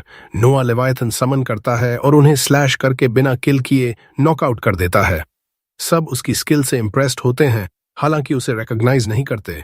नोआ बच्चों के पास जाता है कंफर्ट करने। तभी शैडोज से एक फ्रेल ओल्ड मैन निकलता है और ग्रीट करता है। वो ओपनली कहता है, मैं स्लेव ट्रेडिंग का मास्टरमाइंड हूं। नोआ को वॉर्न करता है कि मत पंगा लेना, मेरे पीछे फर्स्ट प्रिंस गिलबर्ट का बैकिंग है। नोआ समझ जाता है कि ये एप्स्टीन का कनिंग पार्टनर है। वो सोचता है अब क्या करना चाहिए। ओल्ड मैन कहता है, लड़कियों को छोड़ दो और प्रिटेंड करो कुछ देखा नहीं। नोआ कॉम्प्रोमाइज नहीं कर सकता। हेनरी से पूछता है, इसको जानते हो? हेनरी कहता है, कभी नहीं देखा इस उल्टी सी फेस को। नोआ कहता है, मुझे भी नहीं पता ये कौन है। ओल्ड मैन एक्सप्लेन करने लगता है तो नोआ लेवायथन की कर्स्ड एनर्जी से उसे नॉकआउट कर देता है। फिर जोर से डिक्लेयर करता है, आजकल नामहीन स्काउंड्रल्स भी फर्स्ट प्रिंस के नाम का इस्तेमाल करने लगे हैं। कॉमन लोग शायद फंस जाएं, लेकिन हम भाई नहीं फंसेंगे। एक आदमी नोआ को वाइज प्रिंस आइडेंटिफाई करता है, पब्लिक मान लेता है। नोआ सोल्जर्स को कमांड करता है, इनको फर्स्ट प्रिंस गिलबर्ट के रेजिडेंस पर ले जाओ, बताओ कि ये उसके नाम का गलत इस्तेमाल कर रहे थे। फिर वो बच्चों को घर ले जाता है कंफर्ट करने के लिए। हेनरी उसकी क्विक थिंकिंग से इंप्रेस्ड होता है। वो एक्सप्लेन करता है, अगर सच में गिलबर्ट के लिए काम करते तो किल नहीं कर सकता था, लेकिन प्रिंस को इलीगल स्लेव ट्रेडिंग देखते हुए चुप रहते नहीं दिखा सकता था, इसलिए फेक्स बना दिया और गिलबर्ट को सौंप दिया। वो इन्हें डिस्पोज कर देगा लायबिलिटी समझकर। बाद में डिनर के दौरान बटलर इंपॉर्टेंट न्यूज लाता है। हेनरी पूछता है, क्या हुआ?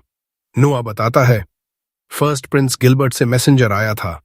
उसने थैंक्स कहा फेक्स पकड़ने के लिए, कहा कि कोर्ट में पनिशमेंट के लिए भेज रहा था, लेकिन उन्होंने पॉइजन पीकर सुसाइड कर लिया।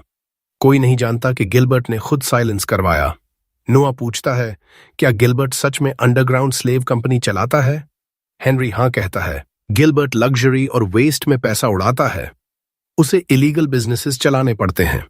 नोआ कहता है, एल्डेस्ट ब्रदर को ब्लेम नहीं कर सकता। फर्स्ट प्रिंस होने के बावजूद कॉन्क्यूबाइन का बेटा है, एम्परर कभी नहीं बन सकता। स्लेव ट्रेड और प्राइवेट एस्टेट्स सिर्फ कवर हैं, कुछ फार मोर सिनिस्टर चीज के लिए। हेनरी हैरान रह जाता है कि 12 साल का छोटा भाई इतनी जल्दी समझ गया। अगले दिन हीरो उन बच्चों को बताता है जिन्हें उसने बचाया था कि उसने कुछ स्ट्रिंग्स खींचे हैं और अब वे सब घर जा सकते हैं, पूरी तरह आजाद। लेकिन बच्चों का कोई घर ही नहीं बचा था, उनके अपने परिवार ने ही उन्हें बेच दिया था पहले। हीरो समझ जाता है, अगर ये बच्चे वापस गए तो फिर से बेच दिए जाएंगे, इसलिए वो फैसला करता है कि वो इन्हें अपने साथ रखेगा। वो बटलर को ऑर्डर देता है, इनके लिए कमरे तैयार करो, जॉब्स दो और अगर किसी को पढ़ाई करनी है तो उसका भी इंतजाम करो। लड़कियों की लीडर चौंक जाती है और पूछती है, क्या आप हमें खरीद रहे हैं? हीरो कहता है, नहीं, मैं तुम्हें नहीं खरीद रहा। तुम कभी भी जब चाहो मेरे पास से जा सकती हो, लेकिन अगर रहोगी तो बिट्रेयल बर्दाश्त नहीं करूंगा। बटलर उन्हें थैंक यू बोलने को कहता है और फिर बच्चों को ले जाता है। जाते जाते हीरो सोचता है अपनी फिलॉसफी के बारे में। लोग ट्रेजर्स हैं, और ये सोच उसे याद दिलाती है कि वो बहुत पहले से एक काम करना चाहता था। वो एवेलिन को अपने ऑफिस में बुलाता है। एवेलिन रिपोर्ट शुरू करती है कि आपके सारे बर्थडे प्रेजेंट्स इकट्ठा हो गए हैं। हीरो कहता है, मुझे पता है। फिर वो एक एनवेलप उसकी तरफ सरकाता है। एवेलिन उत्सुक होकर पूछती है, ये क्या है? हीरो बताता है, तुम्हें मेरी सर्विस से डिसमिस किया जा रहा है ताकि तुम मेरे टेरिटरी में एक रीजन की गवर्नमेंट ऑफिसर बन सको, यानी मेयर। एवेलिन समझ नहीं पाती कि मेड से मेयर कैसे बन जाएं। हीरो कहता है, तुम मेरी सबसे क्लेवर मेड हो। तुम्हारा टैलेंट सिर्फ मेरी सेवा में बर्बाद हो रहा है। एवेलिन मना करने लगती है, वो सिर्फ हीरो की सेवा करना चाहती है। लेकिन हीरो कहता है, अगर तुम अच्छी एडमिनिस्ट्रेटर साबित हुई तो लोग मेरी तारीफ करेंगे कि मेरी नजर कितनी तेज है। वो ऑर्डर देता है, मैंशन छोड़ो और मेरे लिए काम करो। बस यही सुनने की जरूरत थी एवेलिन को। कुछ देर बाद हीरो को एम्परर बुलाता है। एम्परर ने सुना कि हीरो ने गिलबर्ट की ऑनर की रक्षा की। हीरो कहता है, सब कोइंसिडेंस था। मेरा मकसद सिर्फ बच्चों को बचाना और क्रिमिनल्स को पकड़ना था। वो समझ जाता है कि गिलबर्ट ने एम्परर को खुद रिपोर्ट किया ताकि कोई बैकलैश ना आए और वो इनोसेंट दिखे। एम्परर कहता है, अफसोस है कि आज भी ऐसे गंदे क्रिमिनल्स आजाद घूम रहे हैं। फिर पूछता है, इनकी सजा क्या होनी चाहिए? हीरो बताता है, लॉ के मुताबिक रिंग लीडर का राइट आर्म काटा जाए और बाकी सबको अफगानिस्तान की आर्मी में भेज दिया जाए। एम्परर कहता है, तुमने ओपनली क्रिमिनल्स को कन्फ्रंट किया और अरेस्ट किया। अगर मैं होता तो अंडरकवर जाता, क्रिमिनल्स से पिटवाता और रेड हैंडेड पकड़ता। प्राइम मिनिस्टर मजाक में कहता है, वो तो इंपीरियल फैमिली के खिलाफ क्राइम हो जाता, क्रिमिनल्स को एग्जीक्यूट कर दिया जाता। सब हंसते हैं, लेकिन हीरो फैक्ट चेक करता है, अगर एम्परर अंडरकवर हो और क्रिमिनल को पता ना हो कि वो किसे मार रहा है तो ये सिंपल असॉल्ट है, इंपीरियल फैमिली के खिलाफ क्राइम नहीं। कोर्ट में सन्नाटा छा जाता है। हीरो को लगता है कि वो प्राइम मिनिस्टर को हाइपोथेटिकल में भी करेक्ट करके ज्यादा बोल गया। वो माफी मांगने वाला होता है, तभी एम्परर हंस पड़ता है और प्राइम मिनिस्टर से कहता है, तुम हार गए, बेट में जीत गया। हीरो कंफ्यूज्ड हो जाता है। एम्परर बताता है, मैंने प्राइम मिनिस्टर से बेट लगाई थी ही कि क्या नोआ लॉ समझने में मेरी गलतियां पकड़ सकता है। हीरो सोचता है, आखिर टेस्ट करने का क्या मतलब, और जवाब तुरंत मिलता है। एम्परर उसे न्यू मिनिस्टर ऑफ जस्टिस बना देता है। पूरी कोर्ट चीयर करने लगती है। कहते हैं, हेनरी के बाद हीरो दूसरा प्रिंस है जो मिनिस्टर बना। हीरो समझ नहीं पाता कि रिएक्ट कैसे करे। एम्परर और प्राइम मिनिस्टर एक दूसरे को सेटिस्फाइड स्माइल देते हैं, जिससे हीरो और कंफ्यूज्ड हो जाता है। रात को वो अली के सिंगिंग एंजॉय करने जाता है, लेकिन दिमाग अभी भी कोर्ट की बातों में अटका है। उसे लगता है एम्परर के पीछे कोई गहरा रीजन है मिनिस्टर ऑफ जस्टिस बनाने का। फिर सोचता है, अभी ओवरथिंक करने से कुछ नहीं निकलेगा, शो एंजॉय करो। उसी समय एम्परर को प्राइम मिनिस्टर से वरीइंग रिपोर्ट मिलती है। वो कहता है, तुम संभाल लो, मेरे पास अभी और जरूरी काम है जो डिले नहीं कर सकता। अगले दिन हीरो मिनिस्ट्री ऑफ जस्टिस जाता है। ये उसका नया ऑफिस है। शर्ली कैरेज का दरवाजा खोलती है। मिनिस्ट्री के सारे एम्प्लॉयज उत्सुकता से उसका इंतजार कर रहे हैं। ऑफिस पहुंचते ही वाइस मिनिस्टर वाइनी उसका स्वागत करता है। हीरो सोचता है, इतनी कम उम्र में वाइस मिनिस्टर बना है, जरूर टैलेंटेड और हार्ड वर्किंग होगा। हीरो पूछता है, मिनिस्टर ऑफ जस्टिस का काम क्या क्या है? वाइनी बताता है, 2 मुख्य ड्यूटी हैं। पहली, पूरे मियर एम्पायर के सारे कोर्ट्स को कोऑर्डिनेट करना। दूसरी, सीरियस क्राइम्स को डायरेक्टली हैंडल करना, जैसे 6 साल पहले आपके टेरिटरी में हुई रिबेलियन। हीरो पूछता है, क्या आप जज भी बनते हैं कुछ केसेस में? वाइनी हाँ कहता है। हीरो का अगला सवाल वाइनी को हिला देता है, आप साल में कितने पैसे ब्राइब्स में लेते हैं? वाइनी पसीना पसीना हो जाता है, मना करता है। हीरो कहता है, रिलैक्स, मुझे कोई प्रॉब्लम नहीं, बस जानना चाहता हूं कितना कमाते हो ब्राइब्स से। प्रॉमिस करता हूं, कमरे से निकलते ही सब भूल जाऊंगा। वाइनी भरोसा करता है और बताता है, मैं बाकी ऑफिशियल्स जितना करप्ट नहीं हूं।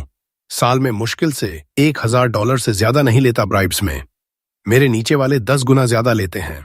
लेकिन मैंने खुद पर रूल बनाई है, मर्डर केसेस में ब्राइब नहीं लेता, क्योंकि मर्डर केसेस आसानी से एक्सपोज हो जाते हैं और अगर अक्यूजर वायलेंट आदमी हुआ तो मैं खुद विक्टिम बन सकता हूं। बस डाउटफुल केसेस में ही लेता हूं जो इधर उधर जा सकते हैं। हीरो तुरंत एक नया पे स्लिप लिखता है, सालाना सैलरी $5,000, यानी ब्राइब्स से 10 गुना ज्यादा।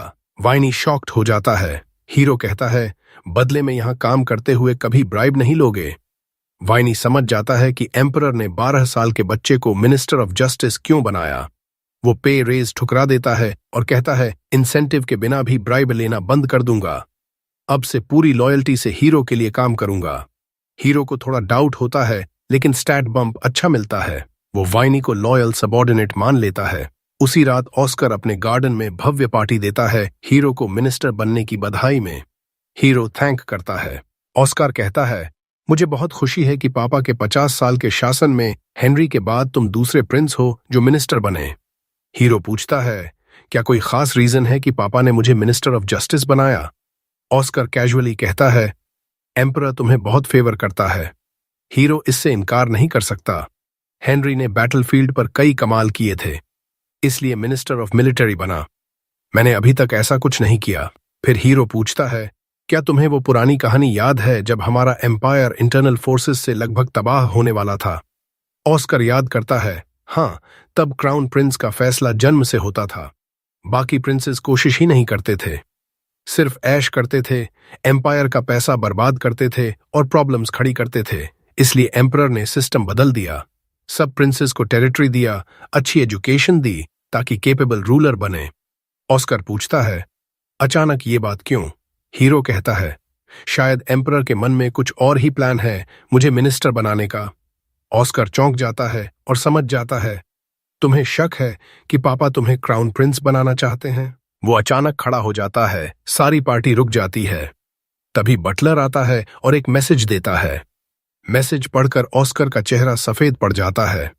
वो हीरो से कहता है, तुम्हारा थियोरी बिल्कुल सही था, कल एम्परर तुम्हें मिनिस्टर ऑफ फाइनेंस भी बना देगा। शायद एल्बर्ट पर प्रेशर डालने के लिए ऐसा कर रहा है। दूसरी तरफ शहर में रॉयल गार्ड्स एक बिल्डिंग पर छापा मारते हैं। एक मिनिस्टर और उसके साथी अरेस्ट हो जाते हैं। वो एम्परर के खिलाफ प्लॉट रच रहे थे। प्राइम मिनिस्टर एम्परर को बताता है। मिनिस्टर ने कबूल किया कि वो एम्परर को रिजाइन करवाकर क्राउन प्रिंस एल्बर्ट को थ्रोन पर बिठाना चाहता था। एम्परर समझता है एल्बर्ट 30 साल से क्राउन प्रिंस है, उसे लगता होगा अब वक्त आ गया थ्रोन लेने का, लेकिन कोई सॉलिड एविडेंस नहीं है एल्बर्ट के खिलाफ। एम्परर पूछता है, ऑस्कर को क्या पता था? प्राइम मिनिस्टर बताता है, हाँ, ऑस्कर को पहले से अंदाजा था। एम्परर सुनकर चौंकता है, लेकिन जैसे ही सुनता है कि नोआ उसके साथ था, तुरंत क्रेडिट हीरो को दे देता है। कहता है, मेरा सबसे छोटा बेटा सबसे तेज दिमाग वाला है। गिलबर्ट और एल्बर्ट देश चलाने लायक नहीं। मेरी उम्मीद हेनरी, ऑस्कर और नोआ पर है। जो भी इन ट्रायल्स को पार कर लेगा वही थ्रोन लेगा। मुझे खुशी होगी। अगले दिन हीरो को कंस्पिरेसी की रिपोर्ट मिलती है। वो इस केस का जज बनेगा। वाइनी पूछता है, क्या करें? हीरो हेजिटेट कर रहा है क्योंकि सब कुछ एल्बर्ट की तरफ इशारा कर रहा है, लेकिन सॉलिड प्रूफ नहीं है। इंपीरियल फैमिली के लिए लाइट सेंटेंस का प्रावधान है, लेकिन एम्परर को ओवरथ्रो करने की कोशिश की तो स्लाइसिंग करके आधा कर देंगे। क्राउन प्रिंस को एग्जीक्यूट करना पूरे एम्पायर को हिला देगा। हीरो जानता है एम्परर नहीं चाहता एल्बर्ट का नाम आए। अगर और इंटेरोगेशन हुई तो कोई बोल सकता है। इस सब को ध्यान में रखकर हीरो फैसला सुनाता है और सीधा एम्परर के पास जाता है। कहता है, कंस्पिरेसी में शामिल सबको तुरंत एग्जीक्यूट कर दिया जाए। एम्परर खुश हो जाता है। हीरो जानता है नॉर्मली एनुअल एग्जीक्यूशन डे पर होता, लेकिन मिनिस्टर ऑफ जस्टिस की पावर से जल्दी करवा सकता है ताकि एल्बर्ट का नाम न आए। एम्परर बहुत खुश होता है, सर्वेंट को ऑर्डर देता है, हीरो की सैलरी में $1,000 और जोड़ दो। खुद पीठ थपथपाता है और कहता है, ऐसे ही कमाल करते रहो। हीरो को और पक्का यकीन हो जाता है कि सब एल्बर्ट के लिए हो रहा है। मिनिस्ट्री ऑफ जस्टिस लौटते ही शर्ली दौड़कर आती है। इमरजेंसी है, नाइट्स बुरी तरह घायल हैं, एक मर चुका है। बाकी नाइट बताता है, इंट्रूडर्स अभी भी अंदर हैं। हीरो शर्ली से कहता है, हेनरी को बैकअप के लिए बुलाओ। फिर अचानक सोचता है, अटैक का टाइमिंग बहुत सस्पिशियस है। प्लान बदलता है। शर्ली को बोलता है, सारे एलाइज बुलाओ, मिनिस्ट्री को बैरिकेड करो। किसी को अंदर बाहर नहीं जाने देंगे सिवाय मेरे। हीरो लेवायथन निकालता है और अंदर जाता है। अंदर और डेड सोल्जर्स और डरे हुए ऑफिशियल्स दिखते हैं। हीरो सबको ले लो रहने को कहता है। तभी एक इंट्रूडर को ऑफिशियल को स्टैब करते देखता है। हीरो झपटता है और उसे तुरंत नीचे गिरा देता है। अटैकर पॉइजन पीने की कोशिश करता है, लेकिन हीरो रिंग शील्ड से रोक देता है। तभी 3 और इंट्रूडर्स आते हैं। हीरो जीनियस सोर्ड स्किल्स से सबको पलक झपकते मार गिराता है, पॉइजन पीने से रोक देता है। वाइनी दौड़कर आता है, हैरान है कि हीरो ने अकेले सबको हरा दिया। हीरो कैजुअलिटीज पूछता है। वाइनी बताता है, हमारे गार्ड्स के अलावा कल पकड़े गए सारे रेबल्स मर चुके हैं। हीरो तुरंत समझ जाता है, ये एल्बर्ट के असैसिन्स हैं, लूस एंड्स खत्म करने आए थे। वो खुद लेवायथन से कट लगाता है। वाइनी शॉक्ड। हीरो कहता है, असैसिन्स ने ये किया। प्रिंस को सीरियसली इंजर करने की सजा क्या है? वाइनी कहता है, तुरंत एग्जीक्यूशन। हीरो कहता है, कर दो। ट्रीटमेंट लेते हुए वाइनी बताता है, एग्जीक्यूशन हो गई। हीरो खुश है कि असैसिन्स को अरेस्ट नहीं होने दिया, वरना एल्बर्ट का नाम आ जाता। क्राउन प्रिंस को कोसता है, कितना बेवकूफ है। अगले दिन एम्परर बुलाता है, पूछता है, कैसा महसूस कर रहे हो? हीरो कहता है, अब बेहतर हूं। एम्परर पूछता है, क्या वो असैसिन्स इतने स्किलफुल थे कि तुम्हें घायल कर सकें? हीरो जानता है एम्परर के इंटेलिजेंस ने सब बता दिया होगा। फिर डिप्लोमेटिक अंदाज में कहता है, माइंडसेट स्किल से ज्यादा मायने रखता है। ये बात सिर्फ किंग ही समझ सकता है, क्योंकि हम सेम फ्रीक्वेंसी पर हैं। एम्परर कहता है, मुझे तुम पर बहुत गर्व है, काश मेरे सारे बेटे तुम जैसे होते। फिर हीरो को वॉक पर ले जाता है। एम्परर बताता है, 10 में से 9 ग्रेट एम्परर्स का अंत एम्बैरेसिंग रहा। हीरो समझ जाता है वो खुद को ग्रेट रूलर मान रहा है। अगर एल्बर्ट का प्लान कामयाब हो जाता तो एम्परर को सिनाइल बूढ़ा माना जाता, जो बेटों को कंट्रोल नहीं कर सका। एम्परर एल्बर्ट को पनिश नहीं कर रहा, क्योंकि क्राउन प्रिंस को छोड़ना भी उसकी रेपुटेशन खराब करेगा। तभी हीरो को आइडिया आता है। वो एम्परर से फेवर मांगता है। कहता है, आपने हेनरी, ऑस्कर और मुझे मिनिस्टर्स बनाया। एम्पायर के इतिहास में ये नया है। कुछ लोग फॉल्ट निकाल सकते हैं, इसलिए कोई सुपरवाइजर अपॉइंट कर दो जो हमारी वर्क चेक करे। एम्परर सोचता है, मैं अपने ट्रस्टेड प्राइम मिनिस्टर को ही ये जिम्मेदारी दे सकता हूं। लेकिन नोआ के पास दूसरी योजना है। वो सुझाव देता है कि एम्परर एल्बर्ट को प्राइम मिनिस्टर प्रिंस बना दे, क्योंकि वो हायरार्की में इन तीनों से ऊपर है और वो इन सबको सुपरवाइज और कोऑर्डिनेट कर सकता है। एम्परर इस सुझाव से गुस्सा हो जाता है और तुरंत नोआ को कहता है कि घर जाओ और तब तक रिकवर करो, जब तक तुम्हारे घाव पूरी तरह ठीक नहीं हो जाते। वो चलने लगता है, लेकिन तब नोआ उसे याद दिलाता है कि 4 ब्रेन सेल्स वाला भी इंसान समझ सकता है कि एल्बर्ट 30 साल से क्राउन प्रिंस बनकर अटका हुआ है और अब वो थोड़ा इम्पेशेंट हो चुका है। उसे बस थोड़ा और चाहिए ताकि वो सेटिस्फाइड हो जाए। नोआ एम्परर से कहता है कि एल्बर्ट को प्रॉक्सी बना दो, लेकिन फाइनल से हमेशा खुद एम्परर के पास रहे। एम्परर सोचता है कि इससे एल्बर्ट को किसी भी मिनिस्टर से ज्यादा पावर मिल जाएगी और वो इंपॉर्टेंट मैटर्स को एम्परर तक पहुंचने से ब्लॉक कर सकता है। नोआ के पास इसके लिए भी सोल्यूशन है। वो कहता है, अगर तीनों मिनिस्टर प्रिंसेस को लगे कि एल्बर्ट ने कोई इंपॉर्टेंट मैटर रिजेक्ट करके गलती की है, तो वो सीधे एम्परर से अपील कर सकते हैं। इस तरह एल्बर्ट के पास असली पावर तो नहीं होगी, लेकिन टाइटल ऐसा होगा कि वो बहुत इंपॉर्टेंट लगे। एम्परर इस जीनियस आइडिया से सच में इम्प्रेस्ड हो जाता है। वो नोआ को धन्यवाद देता है और कहता है कि ये सिस्टम जल्दी इंप्लीमेंट कर देंगे। फिर वो नोआ के बाल रफल करता है और कहता है, काश तुम थोड़ा पहले पैदा हो गए होते। नोआ भी समझता है कि उसके पिता बहुत वाइज इंसान हैं, जो जल्दी समझ जाते हैं कि लोगों के लिए क्या सबसे अच्छा है, और जितना लंबा उनका रेन चलेगा उतने ही ज्यादा खुश रहेंगे सिटीजन्स। एम्परर फिर डिक्लेयर करता है कि नोआ को इस आइडिया के लिए रिवॉर्ड मिलना चाहिए और कोई भी अमाउंट ऑफ मनी काफी नहीं है। वो अपने असिस्टेंट से कहता है कि ट्रेजर रूम चलते हैं, जहां एम्पायर के हिस्ट्री से आए प्राइसलेस आइटम्स भरे पड़े हैं। एम्परर को याद आता है कि नोआ ने पहले शील्ड रिंग चुना था ट्रेजरी से, इसीलिए इस बार भी वो कहता है कि एक आइटम चुन लो। नोआ तुरंत लेवायथन को रेडार की तरह इस्तेमाल करता है और कुछ वैल्यूबल ढूंढता है, एक छोटा सा बॉक्स। एम्परर हैरान हो जाता है कि उसने वही बॉक्स चुना। जैसे ही नोआ बॉक्स खोलता है, एक ब्लेजिंग फायर टॉर्नेडो उसे पूरी तरह घेर लेता है। लेकिन यहीं पर यह वीडियो खत्म हो जाता है। Remember to like and subscribe to the channel. Thanks for watching and I'll see you next.